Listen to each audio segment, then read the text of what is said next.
Bien, muy buenas a todos. Te habla Guillermo Sáez y en esta oportunidad hablaremos de contextos relativos a la interpretación de lo que es la ansiedad. Bueno, un término relativamente bien usado frecuentemente en los medios de literatura, pero también en el común diario de los sujetos que van generando intervenciones, algo así como la ansiedad como factor fundamental para la toma de decisiones. Y en este contexto es fundamental establecer ciertos cánones que funcionan y que permiten establecer un criterio al momento de generar evaluaciones que permitan finalmente distinguir los niveles de ansiedad. Antes de partir, y bueno, haciendo la introducción, es fundamental establecer que no hay cánones fundamentales para obtener una ansiedad un buen desarrollo, digamos, de la toma de decisión. Es un concepto relativamente individualizado que permite establecer bajo individualizaciones del sujeto la interpretación de la toma mejor de decisiones. Y en este contexto es fundamental comprender cómo los niveles de ansiedad se van ajustando de acuerdo a las diferentes competencias. Es decir, un sujeto no puede tener evidentemente la misma ansiedad en un campeonato olímpico a la misma ansiedad en un campeonato, qué sé yo, nacional. Y en este contexto eso va variando y bueno, evidentemente la realidad como es mensurable y se puede medir, es fundamental que se esté generando intervenciones en la evaluación de esta misma. Hay diferentes instrumentos que vamos a ir viendo en el transcurso del curso, pero por nombrar uno es fundamental comprender el S62. El S62, que es un documento que lo vamos a analizar posteriormente, te permite establecer los cánones referenciales de ansiedad. En virtud a ello se pueden trabajar, digamos, desde, por ejemplo, la disminución somática de la ansiedad, pero también y fundamentalmente la ansiedad cognitiva. Bueno, arrancaremos sin más nada con la presentación. Me encuentro en la facultad donde trabajo, por lo tanto, a veces vamos a escuchar un poquito de ruido. Bueno, perfil psicológico, ansiedad inicial en el taekwondista. Cuando hablamos de perfil psicológico, nos abocamos en el comprendimiento de una estructura la cual no tiene como fundamentación ser un protocolo, sino más bien ser, digamos, una estructura cambiante, voluble y que fundamentalmente representa, ¿verdad?, ciertos criterios que vamos a ir observando en las diferentes normativas que el sujeto va avanzando respecto al proceso, porque los rasgos psicológicos no son los mismos muchas veces en la adolescencia, en la adultez, eso va cambiando, pero siempre hay una moda que establece un poco ese criterio. Bueno, uno de los artículos que me llamó la atención científico son que básicamente habla de que el presente estudio tuvo el objetivo de determinar el perfil de rasgos psicológicos en hombres y mujeres costarricenses practicantes de taekwondo, aspirantes a un puesto para representar el país en competencias internacionales y sin experiencia previa alguna deportiva. Se tomaron varios, digamos, la participación y la muestra fue de 39 sujetos, ¿verdad?, de los cuales 22 fueron 22 adultos entre 18 y 26 años y juveniles entre 13 y 17 años, respectivamente. A cada uno de los participantes se le administró la prueba de rasgos psicológicos para el rendimiento PAR-P1. El análisis estadístico, es decir, la cuantificación del proceso aplicado, demostró que solo en las variables confianza había diferencias ligadas al sexo. Es decir, los hombres poseían un mejor puntaje que las mujeres. En las otras variables como motivación, atención, sensibilidad emocional, imaginación, actitud positiva y reto, no se presentaron diferencias que fueron estadísticamente significativas, ni entre categorías ni entre sexos. El análisis de los decatipos de cada una de las dimensiones del instrumento indica que el perfil obtenido no responde con los rasgos psicológicos ideales para atletas de alto nivel.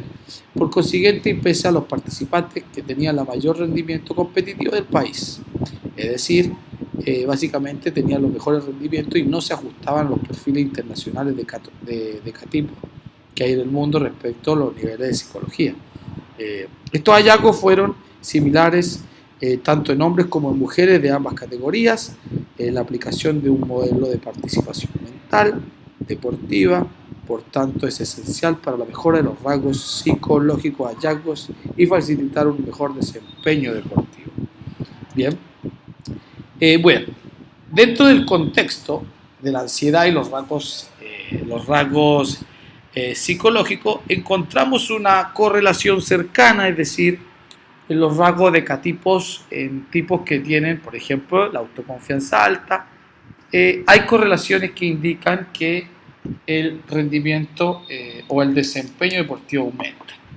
Y en este contexto la ansiedad ha sido fundamental para comprender, digamos, desde la estructura de los rasgos psicológicos a el funcionamiento, operación y puesta en marcha en la solución de problemas tácticos. Evidentemente, la definición de la ansiedad es un concepto que habla de un concepto de nerviosismo que sin lugar a duda genera una preocupación, una aprensión, una relación, una activación en el arousal del organismo.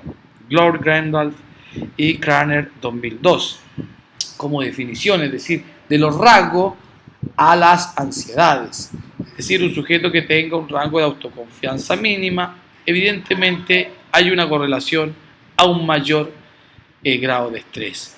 Conjunto las reacciones suscitas por una situación de estímulo en la que puede corregir algo amenazante, aversivo, nocivo, peligroso o simplemente no deseado.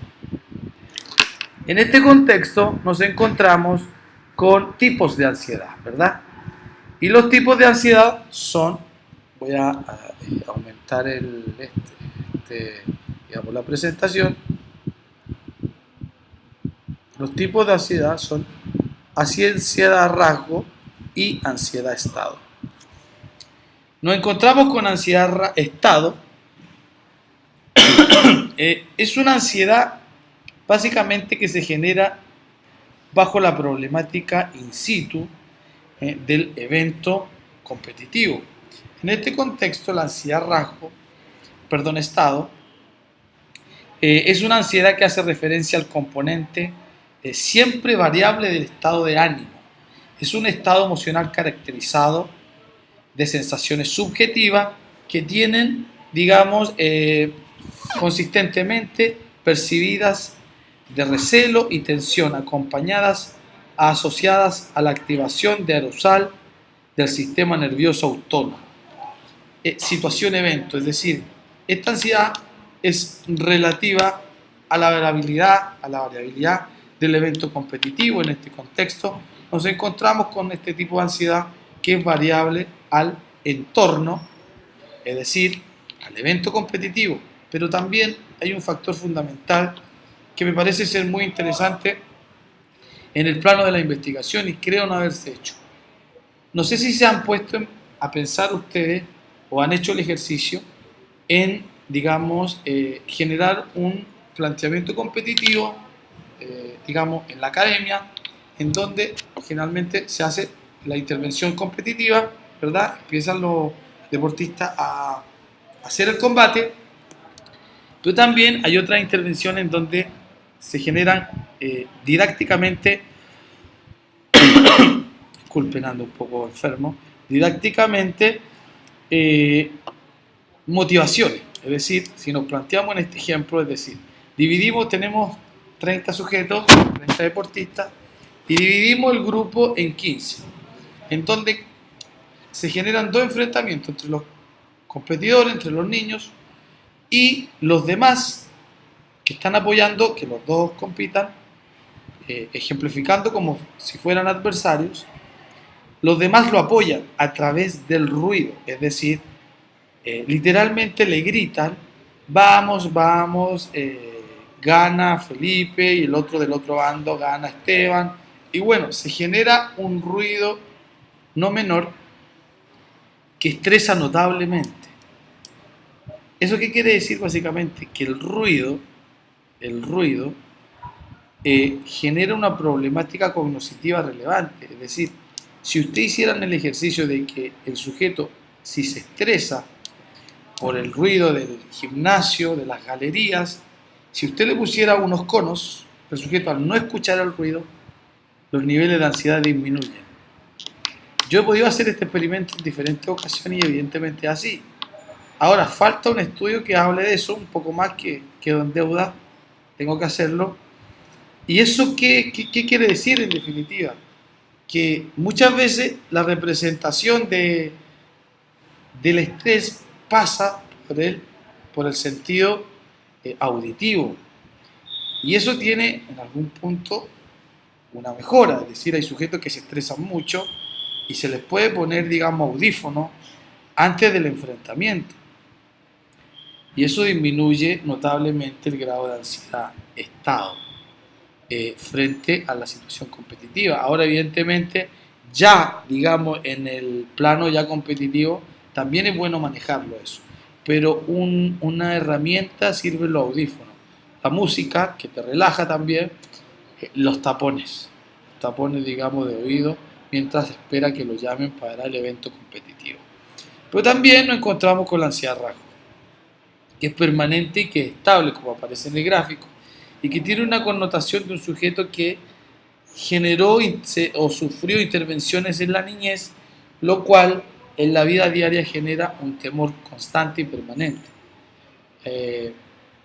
Eso trae problemas básicamente de inseguridad y eso va, digamos, ligado a ese tipo de variables. Es un motivo o disposición conductual que predispone a una persona a percibir una amplia gama de circunstancias objetivamente no peligrosas como amenazadoras y a responder a estas con una reacción de ansiedad-estado, de intensidad y magnitud desproporcionada con respecto al peligro objetivo.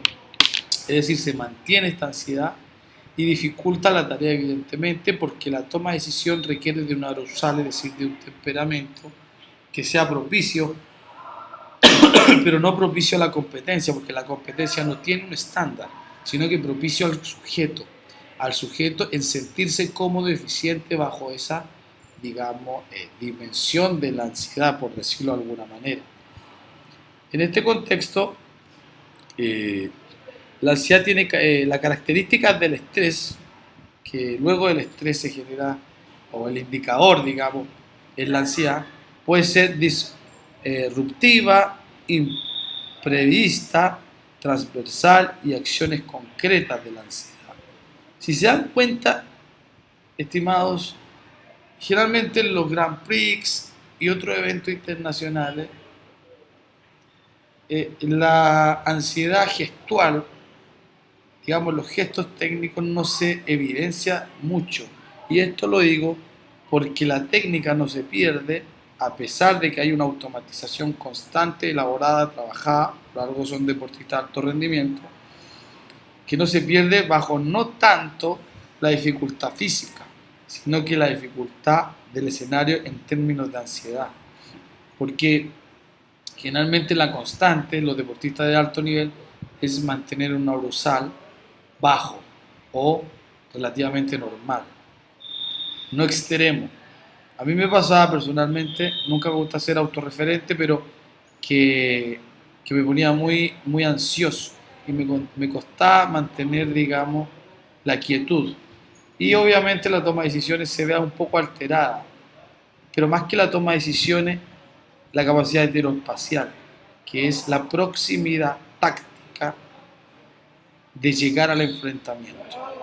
Es decir, si estoy acá, de aquí a acá, la zona de peligro, hay todo un mundo. Y eso quiero que lo consideren, porque los procesos tácticos no es que nacen de acá a la técnica, sino que nacen de acá temporoespacialmente en llegar acá. Porque yo puedo llegar haciendo un ataque indirecto, es decir, haciendo una técnica gestual para simular algo y después atacar. Entonces, la interpretación que tiene y el conocer los procesos tácticos heteroespaciales para llegar a la zona de enfrentamiento son relevantes. Y eso Pongan cuidado con eso porque eso tiene que ver con la observación muy detallada de los enfrentamientos que se hacen en la final en Grand Prix. Si se dan cuenta, la mecánica o la biomecánica del sujeto desde el punto de vista estructural, porque la biomecánica tiene más de 15 teorías que hablan de lo que es la biomecánica, refleja un accionar cómodo y se asocia a estructuras longilíneas, lo que representa una, como dice en la entrevista Leo Gambluch, lo que representa que el sujeto es capaz de hacer todo, técnica y tácticamente, sin un desgaste ni psíquico ni físico. Bien, me lo sé, de esta manera. En ese contexto, las manifestaciones de la ansiedad son varias, son motoras o físicas. Generalmente un sujeto con una ansiedad ideal, los movimientos siguen siendo muy finos, muy precisos. Recordar que el taekwondo no es un deporte de precisión, todos los deportes son de precisión, sino que es un deporte, digamos, de improvisación. Es la ansiedad cognoscitiva, que de ahí vamos a ver cómo la medimos, la ansiedad de estado o rasgo, ¿se acuerdan que era la ansiedad que generaba, digamos, la constante o no, digamos, y la ansiedad fisiológica que tiene que ver con todos los procesos neurocerebrales. Bien, en este contexto es evidente comprender y poner las cosas en blanco y negro, porque cuando hablamos de ansiedad, hablamos de evidentemente una disminución constante y evidente de lo que es la autoconfianza. Más allá que la ansiedad sea un parámetro personal y que no responda a un canon específico, responde a un proceso de individualización personal, o sea, todos tenemos grados de ansiedad distintos y funcionamos bien de acuerdo a los diferentes grados de ansiedad. Pero evidentemente, si ponemos las cosas en blanco y negro, el sujeto más ansioso, en tendencia, es menos preciso. Menos preciso y tiene una autoconfianza menor. Es decir, en términos simples, que la autoconfianza decae y por ende la puesta en marcha para la solución de problemas también. Bien, aquí nos encontramos básicamente con características de la ansiedad y que en el fondo son parte, más allá que sean partan de un proceso fisiológico, de rasgo, de estado cognitivo, de el constructo mental. Y cuando hablamos de un constructo mental, hablamos de una decisión que nace desde una estructuración de la realidad respecto a la adaptación del deporte, negativo o positivo. La ansiedad, por tanto, es llevada desde el estrés al distrés y el eustrés. Eustrés es cuando ese estrés, comillas, es positivo y se pone en marcha a través de un ISOF arousal o un temperamento como sinónimo, no direccional, es decir, que se ajusta al tipo de la conducta, ya sea diestrés o eustrés, como positivo, Lander y Arenas 2001.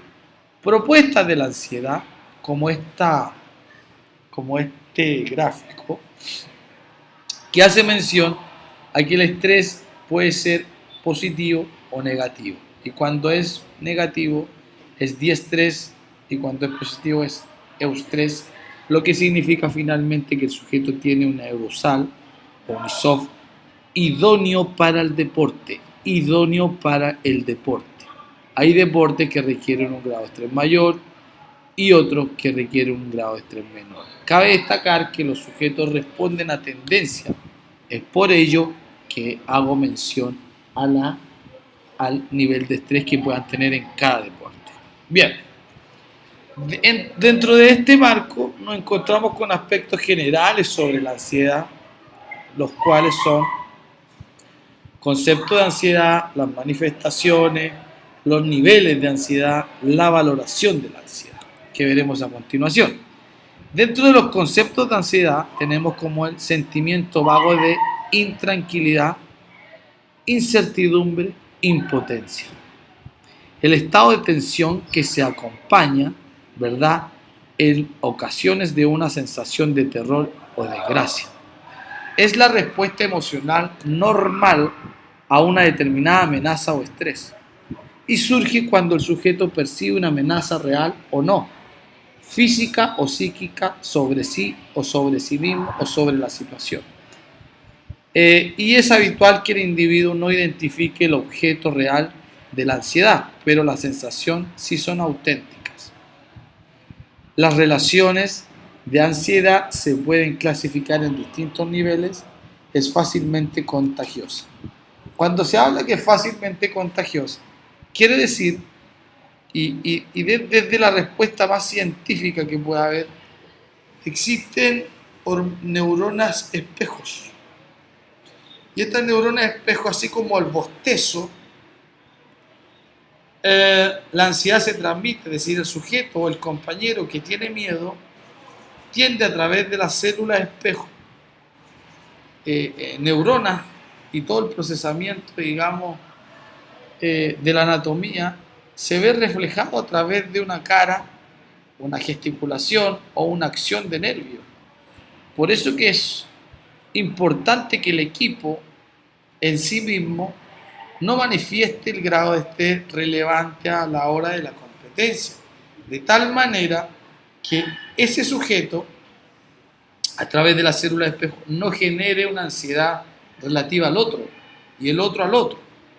Por consiguiente, se hace necesario generar trabajos fundamentales para este concepto, más allá que los sujetos de alto nivel ya lo tengan. Pero en la preparación es bueno que el ISOF esté en un sentido muy cómodo, digamos. Bien, y en este concepto o en contexto nos encontramos con manifestaciones de la misma, de las cuales pueden ser, por ejemplo, el urinario, en donde mención frecuente, tenesmo vesical, etc. Neurológico, cefalea, síndrome vertiginoso, síncopes, neurovegetativo, sudoración profusa, temblor, hormigueos, perestesias, enrojecimiento y palidez. Trastornos del sueño, es decir, el sujeto no es capaz de dormir la noche anterior bien, insomnio, etcétera, etcétera. Hay que contemplar evidentemente que los grados de ansiedad son temporales, es decir, muchos sujetos se ponen incómodos y ansiosos una semana antes del evento deportivo y otros en el mismo evento deportivo. En consecuencia, es fundamental hacer esos tipos de trabajos evaluativos, recordar que la realidad siempre es mensurable, generar herramientas que nos permitan diagnosticar, revisar, comparar, medir, correlacionar esta variable respecto al rendimiento y el desempeño deportivo. Bien, seguimos con las otras. Estas fotos. Ella es mi señora. Bien, seguimos. Entonces acá, bien, seguimos con esto. Manifestaciones de la ansiedad. Los síntomas conductuales y los síntomas cognitivos. Los síntomas conductuales tenemos comportamiento de altera, bloqueo afectivo, inquietud motora, rasgos de preocupación, sorpresa, preocupación, miedo, básicamente. Síntomas cognitivos, generalizaciones negativas sin ninguna base real, se siente afectado negativamente por todo, temores injustificados, emociones negativas, etcétera, etcétera.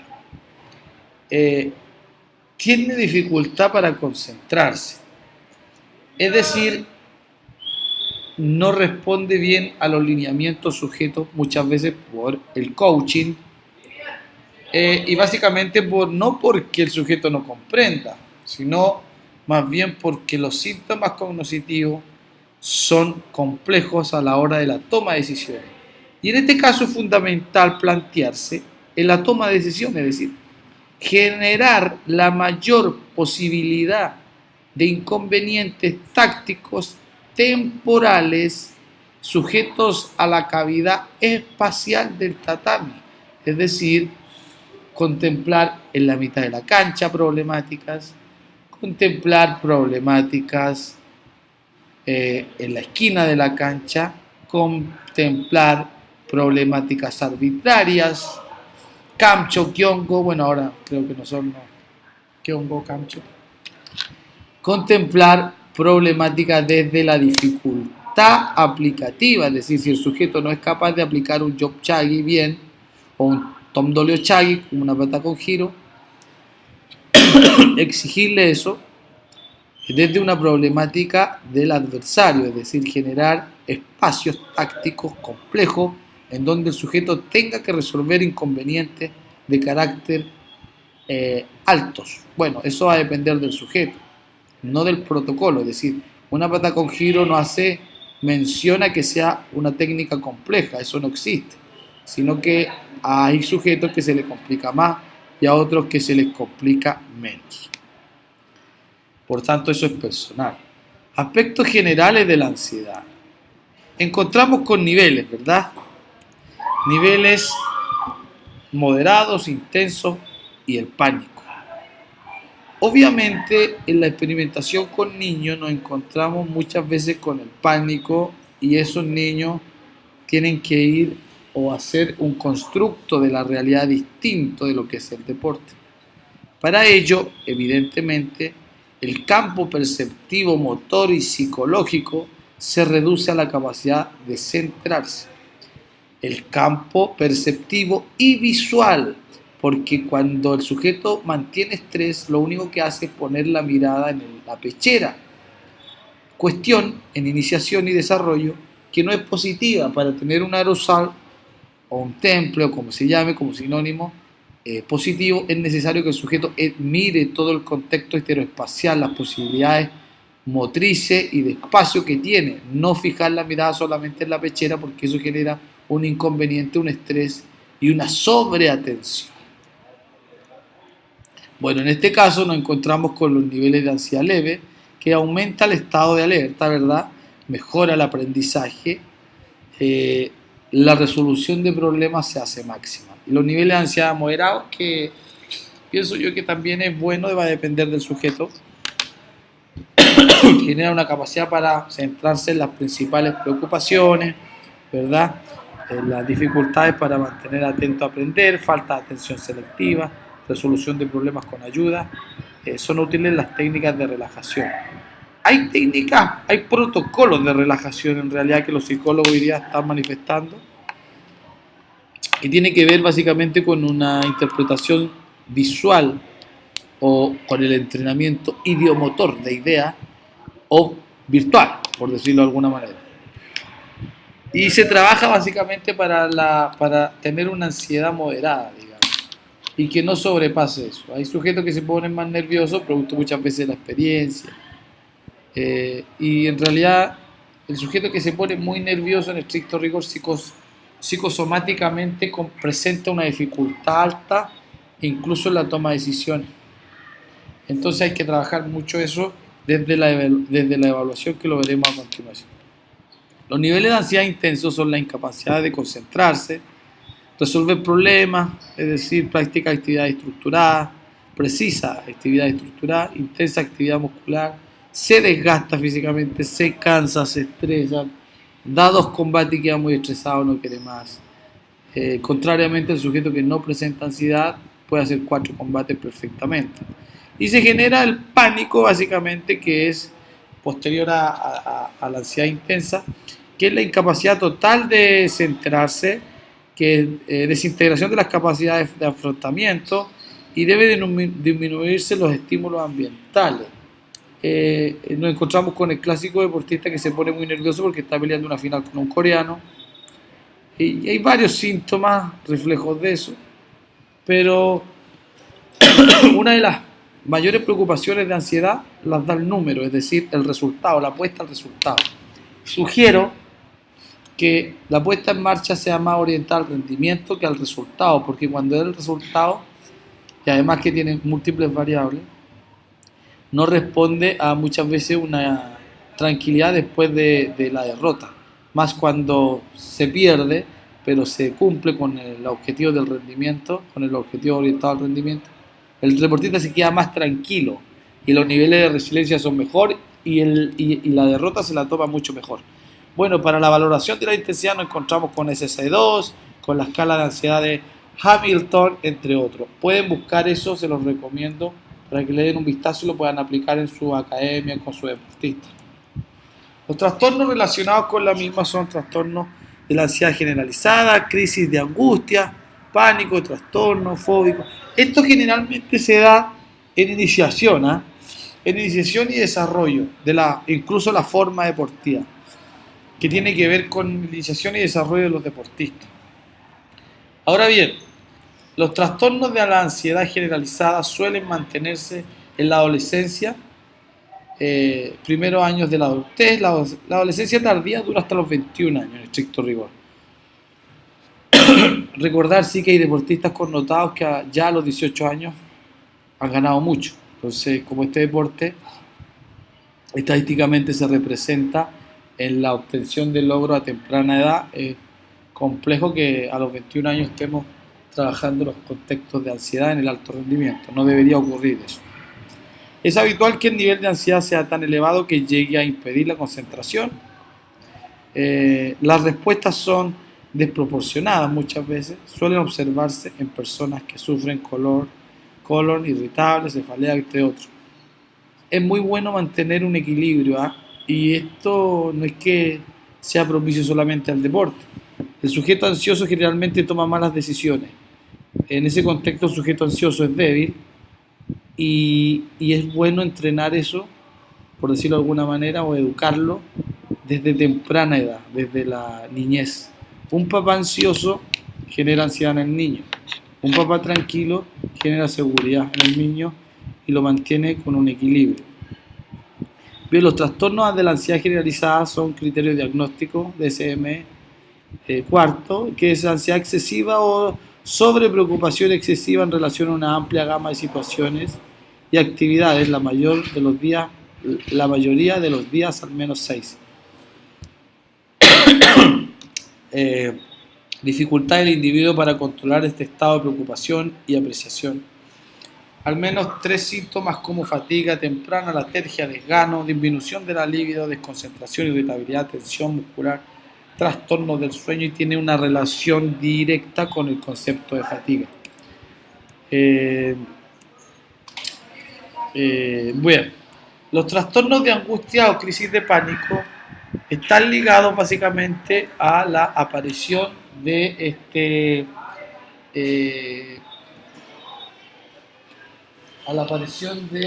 a ver un segundo, voy a hacer un segundo, por favor, eso, estoy en una videoconferencia, envíame eso en un Excel, sí, por favor, claro. O lo hacemos después, o si quieren me espera. Sí, vale. La próxima clase no tenemos bien. Bueno, Sí. Bueno. ¿Tú hasta qué hora tienes libre? Ahorita otras clases a las 6. Vale. Bien. Los trastornos de angustia y crisis de pánico son apariciones repentinas de la ansiedad en su máxima intensidad. Siempre se acompañan con reacciones físicas. Ahora, la crisis de pánico es una crisis de ansiedad en estricto rigor. Afecta al 2% de la población entre 20 y 40 años. Bueno, la mitad de los casos tiene a cronificarse, es decir, a complicarse. Y bueno, la idea es un poco trabajar eso de temprana edad con los niños. Digamos, hacerles muy ameno la situación y y generar una relación con el entorno a gusto. No llevarlos a la pasión, porque la pasión es una situación histérica que busca algo inalcanzable, pero sí llevarlo a un entorno cómodo sin idealmente un concepto competitivo tan marcado, porque la competencia hace que el niño en algún punto se ponga nervioso por el querer ganar, más que por solventar su tarea relacionada al rendimiento, al desarrollo del rendimiento deportivo, más que a la meta. Los síntomas autonómicos, palpitaciones, escalofríos, temblores, sudoraciones, eso lo vimos, ¿verdad? Los síntomas reaccionados con el pecho y abdomen, dificultad para respirar, sensaciones de ahogo, dolor de malestar al pecho, náusea y malestar abdominal. Síntomas relacionados con el estado mental, sensación de mareo, inestabilidad, sensación de desvanecimiento, sensación de irritabilidad. El sujeto no recuerda cuándo fue la última vez que bebió agua, está muy preocupado, sensaciones de personalización, sensaciones de volverse loco, es decir, de marearse, de no comprender, digamos, miedo a morir, de no comprender el entorno en el que está. Y en este caso, bueno, los trastornos fóbicos se ven básicamente con estímulos básicamente que son incontrolables, reacciones no razonables ni proporcionales, los miedos son persistentes. Bueno, se genera una clasificación básicamente de agorafobia, de fobia social y fobia simplemente, digamos, al rechazo al deporte o a la reacción digamos, de la acción deportiva. El trastorno obsesivo compulsivo, el TOC. Este sujeto representa generalmente un cuadro que se caracteriza por sentimiento de compulsión objetiva o subjetiva, al que se ofrece resistencia para persistir en la idea de efectuar alguna acción, tomar decisiones, recordar una experiencia o rumiar acerca de un asunto abstracto. Las características son los pensamientos no deseados, la idea obsesiva. Bueno, son básicamente un trastorno obsesivo compulsivo, el TOC. Una acción involuntaria sin un procedimiento de una lógica procedimental en la toma de decisiones para el post-beneficio deportivo. Las acciones obsesivas pueden adquirir un carácter casi ritual con el fin de aliviar la ansiedad. Bien, nos encontramos con el contexto de obsesión, que es muy negativo, pues es un impulso persistente experimenta como intruso, inapropiado, se reduce a la preocupación excesiva, la persona trata de ignorar o suprimir este pensamiento, impulso, imagen mediante otros pensamientos, actos. La persona reconoce que este pensamiento es fruto de su mente. La compulsión es el comportamiento en la toma de decisiones negativo y la intervención terapéutica, psicoterapia o farmacología. Recordad que los procesos farmacológicos, psiquiátricos, terapéuticos tienen que estar supeditados obviamente a lo clínico, a lo médico, que a mi parecer no debieran ser recomendados de tal manera que el sujeto que padece una ansiedad, un trastorno compulsivo alto, puede de pronto que sea mejor para que practique otro deporte, pero también hacernos cargo de ello generando intervenciones con el psicólogo, con el entrenador de autoayuda, en la visualización y en el relajo. La música, el taparse el oído, es muy fundamental eso, pueden experimentar. Sensibilización sistemática, los pacientes aprenden a formar los deportistas, claro. Terapias cognitivas, ¿verdad? Pensamientos lógicos, desencadenan conductas inadaptadas. Y bueno, aquí encontramos la intervención terapéutica, ¿verdad? A través de la farmacología y eso, básicamente. Como conclusión, hay que ser claro que hay que poner las cosas en blanco y negro, que es básicamente el sujeto que mantiene un nivel de estrés muy alto. Es muy difícil que mejore la aplicación táctica en el determinado momento de la competencia. Es fundamental establecer un criterio óptimo en la evaluación del mismo, constante, periódico, para después de eso establecer el grado de sensación subjetiva del esfuerzo a través de dos cosas. Una básicamente puede ser a través de la valoración del SC2 y dos de la valoración subjetiva del esfuerzo. Con esas dos herramientas podemos hacer mucho. Yo les aconsejo, bueno, siempre les digo, un buen entrenador instrumentaliza todo. Esto en el marco de básicamente comprender que la realidad es medible, no es arte, y debemos tener un encargado que se dedica a instrumentalizar todo. En virtud de esto, graficar y generar percentiles anuales de los mismos sujetos en cómo se comportan bajo los criterios de ansiedad. Hace un par de días un profesor me preguntó, bueno, mi protocolo es tanto. El deporte no es una etiqueta con dimensiones e indicadores establecidos. En la fisiología es fundamental medir los indicadores de hemograma, no tan solo de la antropometría hemos hablado y el lenguaje lo hemos acortado, básicamente a entender que como que el deporte fuera una especie de etiqueta y el conocimiento es amplio y versátil, infinito. Entonces contemplar en el protocolo, más que en el protocolo, en los criterios de evaluación anuales, tener presente estos factores, estos procesos de psicología, es necesario para poder referenciar y encontrar las fallas. Porque el entrenador o el administrador de estímulos, el profesor, no es otra cosa que el identificador de errores para la mejora. Eso quiere decir que tenemos que buscar indicadores para la mejora constitucional en el rendimiento y el desempeño. Entrenador que no instrumentaliza es un entrenador poco serio. La verdad, el 99,9% de los entrenadores no instrumentalizan. Y eso es una falencia en Latinoamérica y el mundo. Llénense de documentos, archiven, saquen, ahí está, día tanto, su evaluación. Mejora o no, tengan un encargado. Es fácil eso. Y ya con las herramientas que vamos dando en el proceso de aprendizaje, van a ir teniendo mayor conocimiento de cómo instrumentalizar. No hay realidad que no sea medible.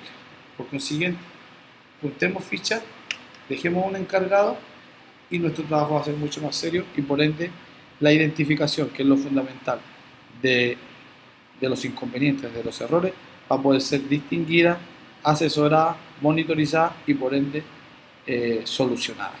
Te mando un abrazo, Guillermo Sáez.